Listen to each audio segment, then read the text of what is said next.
Salut les apprentis photographes, aujourd'hui on parle de pourquoi quand on fait de la photo, il est super important d'aller au bout de ses projets.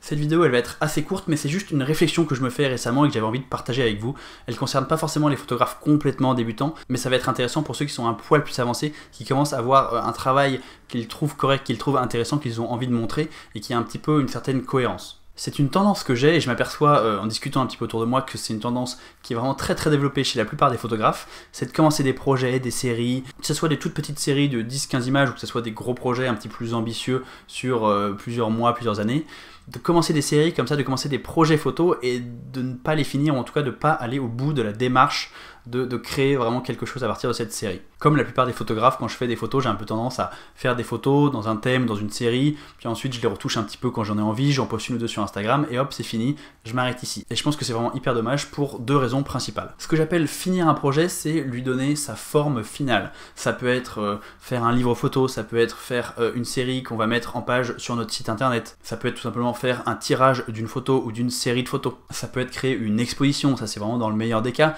ou ça peut tout simplement de manière bien moins ambitieuse être tout simplement une petite page sur votre site ou quelques posts sur les réseaux sociaux, mais dans tous les cas c'est le fait de donner une finalité à ces images, de ne pas les laisser dormir des RAW non retouchés dans un coin de notre disque dur, de vraiment aller au bout de la démarche, quoi, de donner une finalité à ces images. Déjà, quel que soit le médium choisi, que ce soit un livre, un album, des tirages, une expo, tout ça, finir le projet ça va être aller plus loin que juste éditer quelques photos, en poster quelques-unes et plus y penser. Parce qu'il va falloir prendre l'ensemble de ces photos, les réunir dans une collection, commencer à les trier, commencer à penser quelles photos vont aller avec quelles photos. Bref, il va falloir faire un vrai travail d'édition, il va falloir vraiment finaliser le travail de retouche, aller vraiment bien en détail, parce que parfois on commence à faire une retouche un petit peu temporaire, et puis on se dit qu'on y reviendra, puis on n'y revient jamais. Bref, c'est vraiment finaliser tout ça, le choix des images, la retouche, c'est aller au bout de tout ce processus qui est partie intégrante du processus photographie, mais qui est souvent un petit peu ignoré, parce qu'on prend les photos, on a la décharge d'adrénaline ou d'endorphine au moment de prendre les photos, et ensuite, voilà, on lâche l'affaire parce qu'on a l'impression que notre travail est fini, alors qu'en fait, non, c'est dommage de ne pas aller au bout, parce que on manque un côté du travail créatif, et c'est un travail créatif qui est hyper intéressant pour nous photographes, parce qu'il nous fait nous poser plein de questions sur pourquoi on va choisir cette photo là plutôt que cette photo là, pourquoi on va décider de tel traitement plutôt que tel traitement, parce que quel message on veut servir avec le traitement, quel aspect de la photo on veut appuyer, ah oui cette photo là va bien répondre à cette photo là si jamais je les mets à côté dans un album. Bref, il y a plein de petits éléments dans l'édition finale d'une série de photos qui sont hyper intéressants créativement, et donc c'est hyper dommage de passer à côté. Le fait de finir nos projets, ça permet de se réapproprier ces moments-là qu'on passe souvent à la trappe par manque de temps, par fainéantise, alors qu'ils sont quand même super intéressants. Et au-delà du côté créatif, il y a aussi un côté de contrainte. Par exemple, si vous faites un album photo, vous allez avoir des contraintes de format, vous allez avoir des contraintes du fait qu'un album photo c'est un ensemble de double pages, donc il va falloir réfléchir à comment les photos vont se répondre d'une double page à l'autre, des photos qui vont pouvoir être à côté, des photos qui vont pas pouvoir être à côté. Bref, il y a tout un tas de contraintes qui vont être intéressantes à intérioriser, parce que si on refait par la suite un autre projet avec lequel on va faire un autre album photo ou un autre livre photo, on va pouvoir directement peut-être modifier un petit peu notre manière de faire des images en ayant en tête le produit fini. On sait qu'on va pas faire des images pour un album peut-être exactement pareil que des images qu'on va faire pour Instagram par exemple. Le deuxième point, c'est que finir un projet, c'est la possibilité de le rendre public sous son meilleur jour. Quand vous postez des photos sur Instagram, vous postez une photo ici, une photo là, la plupart du temps les gens ils vont pas regarder vos photos sur votre profil, ils vont regarder vos photos quand elles passent dans leur feed, donc tout simplement ils voient une photo, et puis après ils voient 50 autres photos avec des posts politiques, et puis de la pub, et puis plein de photos d'autres photographes, et hop, une autre de vos photos, donc il n'y a pas du tout... vous maîtrisez pas la narration, vous maîtrisez pas la manière dont vous présentez vos images, il faut que la personne fasse l'effort de cliquer sur votre nom pour aller voir votre beau mur et voir comment les photos sont bien agencées les unes par rapport aux autres, et même par rapport à ça vous avez une liberté qui est faible sur Instagram parce qu'il y a une histoire de grille et puis vous pouvez pas la modifier, vous avez aucune latitude. Alors que si par exemple votre produit fini c'est même quelque chose aussi simple qu'une page sur votre site internet, vous avez déjà une latitude d'expression qui est vachement plus grande. Vous pouvez mettre un titre à la série, peut-être un petit descriptif, ensuite mettre vos images,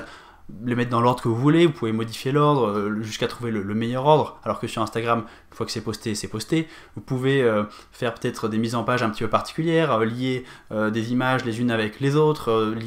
mélanger images et texte s'il y a besoin. Bref, vous pouvez faire vraiment plein de choses, vous êtes hyper libre et vous pouvez créer un produit terminé qui va être un produit que vous allez pouvoir montrer tel quel en disant ça c'est ma série. Parce que dire va voir ma série sur Instagram, c'est pas du tout pareil et ça va pas du tout rendre pareil que tiens va voir ma série sur mon site, où là quand tu cliques sur le lien, tu as toute la série qui est montrée sous son meilleur jour, ou en tout cas tout ce que vous avez envie de montrer de la série. Ça c'est très très agréable donc d'avoir quelque chose, un produit terminé à montrer, c'est très très agréable. Encore une fois ça va nous obliger à faire l'effort de penser à comment on veut montrer ces images. Et une dernière chose que je trouve intéressante de souligner, c'est que quand on va poster une série de manière publique, ça va obliger à fignoler vraiment toutes les images de la série. En fait on se met une pression en rendant quelque chose public, on se force, on se met une deadline, on se dit ok là quand je mets en public cette page sur mon site internet, il faut que toutes les photos soient bien finies, bien retouchées, que l'édition de la série soit terminée parce que ça sera un produit fini que je vais ensuite plus vraiment toucher. C'est bien sûr encore plus vrai si jamais vous faites un livre, parce que là c'est imprimé donc on peut plus du tout y toucher. Une page sur votre site on pourra toujours y revenir. En fait le processus de passer de il y a une série qui est dans ma tête et un peu sur mon ordinateur à il y a une série qui est visible publiquement sur internet ou visible publiquement directement sur un livre chez moi, ça vous pousse au cul un peu en fait, ça vous met la pression nécessaire pour finir les images. Et la dernière chose qui fait que je vous encourage vraiment à prendre le temps et à faire l'effort de finir vos images, c'est qu'une fois que vous avez quelque chose de fini, bah il y a un sentiment de fierté, de travail accompli. Enfin c'est pas du tout la même chose d'avoir une série en cours qui traîne sur Lightroom et d'avoir une page où quand tu parles d'une de tes séries à quelqu'un, tu peux lui envoyer le lien et dire bah va voir cette série, ça c'est le travail que je fais, c'est quelque chose de fini, quelque chose dont je suis fier. Moi honnêtement c'est quelque chose que je fais depuis pas longtemps, mais vraiment j'adore le fait de pouvoir montrer telle ou telle série. Avant quand je rencontrais quelqu'un, je lui disais que j'étais photographe, on me demandait souvent bah où est-ce que je peux voir tes photos, et dire bah ouais, va vite fait voir sur Instagram. Moi, il y a un peu de tout, hein, parce que je mélange mes portraits avec mes photos de paysages et mes photos de voyage. Donc, bon, c'est un peu le bordel, mais tu vas voir un peu les photos que je fais. Ça va pas du tout avoir le même rendu, la même gueule que si je dis ah bah tiens, je t'envoie tel lien. Là, tu vas voir ma série que j'ai fait sur la pluie en Malaisie. C'est une série dont je suis fier. Voilà, le type de travail que je fais. C'est quelque chose. Enfin, il y a vraiment une satisfaction forte qui fait hyper plaisir. Moi je trouve que ça me donne l'impression d'avoir été au bout de mon travail photo, alors que sinon j'ai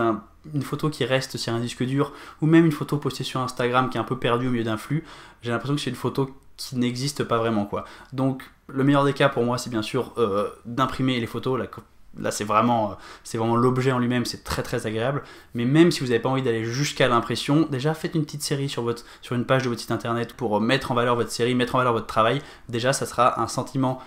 de satisfaction hyper agréable. C'est fini pour cette vidéo qui je pense aurait été très courte, et tant mieux parce que parfois une vidéo courte ça fait du bien. Pensez à vous abonner à la chaîne et à me suivre sur Instagram, ça fait du bien à mon ego et c'est très très important. Les photographes ont bien entendu tous des égos surdimensionnés, je suis comme les autres, bien sûr. Et si vous voulez progresser, si vous voulez avancer en photo, j'ai créé un guide gratuit qui s'appelle Devenez un meilleur photographe en 12 semaines, dans laquelle il y a 12 exercices créatifs pour vous aider à progresser en photo. Vous pouvez le télécharger complètement gratuitement en cliquant sur le lien dans la description. Et nous on se retrouve ici la semaine prochaine sur YouTube pour un nouveau tuto. Salut!